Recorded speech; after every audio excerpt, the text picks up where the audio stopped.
저는 GV1을 동생 선물용으로 구입을 했어요. 무려 인플루언서 패키지라는 한정판이라는데 가격 대비 패키지 구성이 알차서 구입하게 되었습니다. 이제 진짜로 GV1이 브이로그를 위한 특화 제품인지 알아봐야겠죠? GV1이 출시된 지 몇 개월이 지났기 때문에 많은 언박싱과 리뷰 영상이 올라와 있는데 장점부터 단점까지 많은 전문 리뷰어분들이 자세히 설명해 주셨지만 언급이 안 된 것들이 좀 있더라고요. 지금부터 제가 쓰면서 좋았던 점과 아쉬웠던 점 그리고 언급이 안 된 부분을 설명 한번 해볼게요. 일단 시작 전에 이 말씀을 드리고 시작을 해야 될 것 같아요. 얘기 중에 RX100이랑 비교하는 내용이 좀 있을 거예요. RX100과 GV1을 비교하는 건 아니라고 생각이 들 수 있지만 비슷한 컴팩트 카메라가 RX100밖에 없잖아요. 제가 오래전부터 소니 RX100 시리즈를 여러 대 썼었어요. RX100M3부터 5, 6까지. 저는 GV1에 대한 정보를 광고글 몇 개만 보고 급하게 구입을 했는데 컴팩트 카메라기 때문에 당연히 RX100 시리즈와 스펙이 비슷하면서 수입을 액정만 달렸다고 생각을 했거든요. 근데 상당히 틀리더라고요. 외관 크기랑 모양만 비슷하지 틀린 기종이란 걸 잊고 있어서 배송받고 조금 당황했습니다. 사실 정보를 다 보고 샀어야 되는데 그러지 않았기 때문에 발생한 문제죠. 여튼 며칠 쪼물딱거려 보니까 RX100에서 조금 더 동영상을 특화시킨 게 GV1이란 걸 알 수 있었습니다. 외관상 동영상 녹화 버튼을 크게 키우고 펑션 키가 몇 개 생겼고 쇼케이스 모드와 보케 버튼 그렇게 부르죠. 그리고 상단에는 하쉬와 3캡슐 지향성 마이크가 생겼고 감사하게도 GV1에도 스위블 액정이 생겼습니다. 렌즈는 RX100 시리즈는 최대 조리개 값이 2.8이었는데 GV1은 1.8이며 ND 필터가 내장되었습니다. 이 정도만 해도 동영상과 브이로그에 특화되었다는 게 충분히 이해가 되는데 몇 가지 아쉬운 점이 있어요. RX100과 비교하며 설명하자면 첫 번째, 동영상 녹화 버튼을 키우고 모드 다이얼을 없앴다. 이거 별거 아닌 것 같아도 상당히 불편합니다. GV1은 모드 다이얼을 없애고 모드 버튼을 만들어 놨는데 윈드실드를 부착하면 모드 버튼을 가려서 누르기가 참 불편해요. 이러면서 심지어 전원 버튼도 누르기가 힘들어졌어요. 동영상 녹화 버튼을 과감히 삭제를 하고 모드 다이얼을 심고 셔터 버튼으로만 동영상과 사진을 찍을 수 있게 했다면 어땠을까요? 두 번째, 쇼케이스 모드와 보케 버튼. 이게 GV1이 앞세워 광고하는 기능이죠. 근데 이 버튼이 없을 때도 모두 다 어느 정도는 가능했던 기술이라 칭찬하고 싶은 건 그냥 그 효과를 위해서 매뉴얼 조작하지 않고 펑션키로 만들어져서 카메라와 친숙하지 않은 입문자분들에게 손쉽게 카메라를 다룰 수 있게 해줬다는 거죠. 쇼케이스 모드는 그렇다 치고 제가 좀 아쉬웠던 거는 복귀 기능과 관련된 조리개 기능입니다. GV1이 복귀 기능을 강조하기 위해서 복귀 버튼이라고 부르는 강제 조리개 1.8 고정 버튼을 만들면서 RX100에 있는 기능을 삭제를 했는데 바로 렌즈 테두리에 있는 컨트롤 링입니다.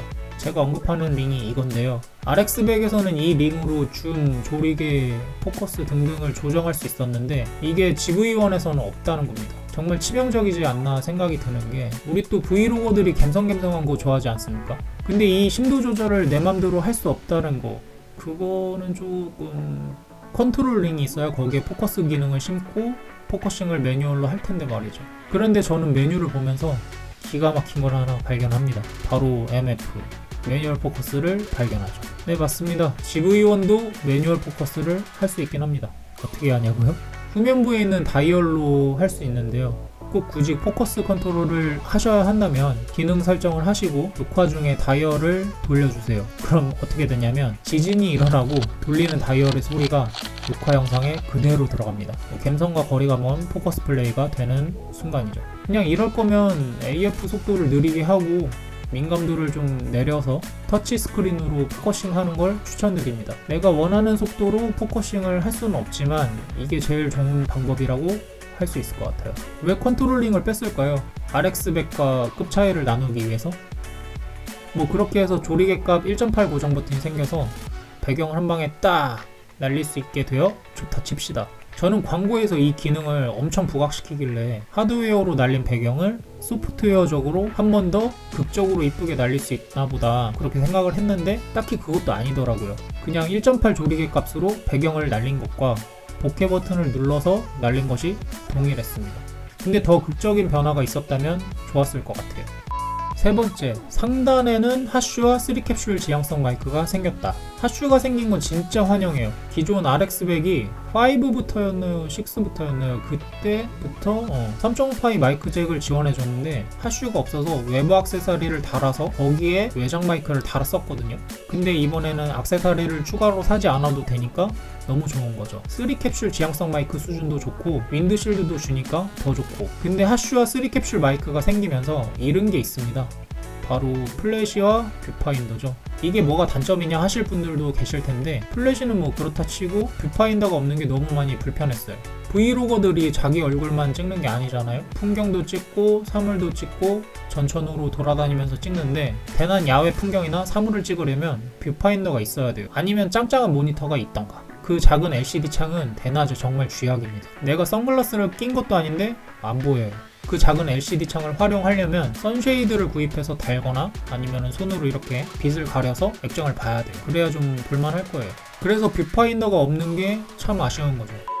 추가적으로 하나가 더 있습니다. 이번에 소프트 스킨 기능이 있다고 광고를 하잖아요. 뭐 이거 RX100 시리즈에도 있던 거긴 한데 근데 정말 치명적인 단점이 녹화할 때 LCD 창으로 그 효과가 먹고 있는지 아닌지 얼마나 뽀샤시한지 볼 수가 없습니다. 심지어 녹화를 시작하기 전에 미리 소프트 스킨 강도를 로우로 할지 미들로 할지 하이로 할지 선택할 수 있지만 프리뷰가 안 돼요. 아마 이것 때문에 불량 판정 받으러 많이 서비스 센터 가실걸요? 근데 이거 불량 아니에요. 소프트 스킨 설정을 하시고 녹화를 하시고 그 녹화본을 PC로 빼서 보면은 거기에는 소프트 스킨이 적용이 돼 있어요. 좀 황당하죠? 핸드폰 스노우 어플도 녹화 전에 실시간 프리뷰가 되는데 이건 안 돼요. 지금까지 GV1을 구매하고 만져보면서 제가 생각하는 아쉬운 점을 설명하고 장점도 설명했는데요. 뭐 공감하시는 분들도 계시고 제가 억지 부린다고 생각하는 분도 계시겠지만 GV1을 구입해서 핸드폰 카메라처럼 이렇게 동일하게 사용하는 분들이 없었으면 좋겠어서 다른 곳에서 설명하지 않은 기능적인 부분들에 대한 제 생각을 담은 거니까 구입하실 때 참고하셔서 좋은 브이로그 생활 하셨으면 좋겠습니다. 감사합니다.